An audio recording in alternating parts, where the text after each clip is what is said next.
देखो मैं तुम्हारे लिए नरम मास्क लाया, इसे स्वीकार कर। ये पुष्प तो महादेव को अति प्रिय है।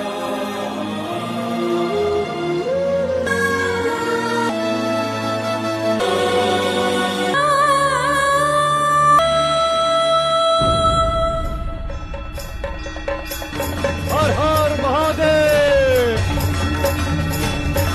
इस शिवलिंग को यहाँ लाने के लिए धन्यवाद दे। अब हम इसकी पूजा आरंभ करेंगे।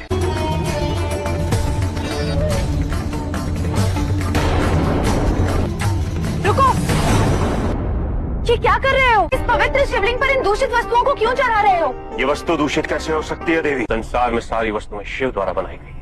तुम पूजा प्रणाली के विरुद्ध कार्य कर रहे हो। महादेव को मांस और रक्त नहीं, दूध, धतूरा और बेलपत्र चढ़ाया जाता है और उनके मंत्रों का जाप किया जाता है। बस देवी, मेरी पूजा में अवरोध कर मेरा अपमान न करो। नहीं आता हमें कोई मंत्रवंत, यही है मेरी पूजा प्रणाली।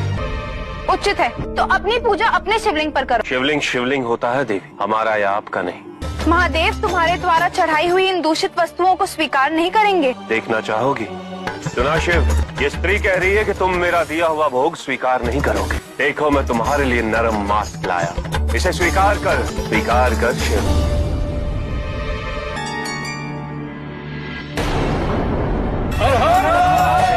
हमारे द्वारा आपकी पूजा अर्चना में जो व्यवधान उत्पन्न हुआ वो हमारी भूल थी। हमारा ही आपसे निवेदन है कि अब हमें हमारी पूजा करने का अवसर दिया जाए। इसे अपनी भूल का आभास हो गया है और क्षमा करना तो हम शिव भक्तों का आचरण है।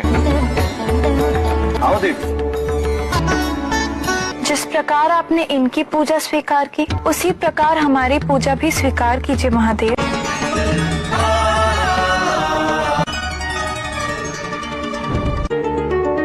क्या कारण है कि महादेव ने आपका दूषित मांस स्वीकार किया और हमारे पुष्प नहीं? पूजा विधि से नहीं, भक्ति भाव और समर्पण से संपन्न होती है देवी। फूलों को सुंदर और पवित्र मानकर भगवान को अर्पित कर दी। इसे एक दिन वैसे ही छोड़ दो तो उससे भी दुर्गंध आने लगी। स्नान करने से तुम्हें अपनी बाहरी पवित्रता की अनुभूति तो होगी, किंतु शरीर में निरंतर जो मल बन रहा है उसका क्या? ये पवित्र और अपवित्र का भेद एक भ्रम है देवी। इस संसार में जो कुछ भी है शिव का, और जो शिव का है वो शिव है, अर्थात पवित्र है। आज हमें सत्य का परम ज्ञान प्राप्त हुआ है। हमें इस शरीर भाव से मुक्त होना ही होगा।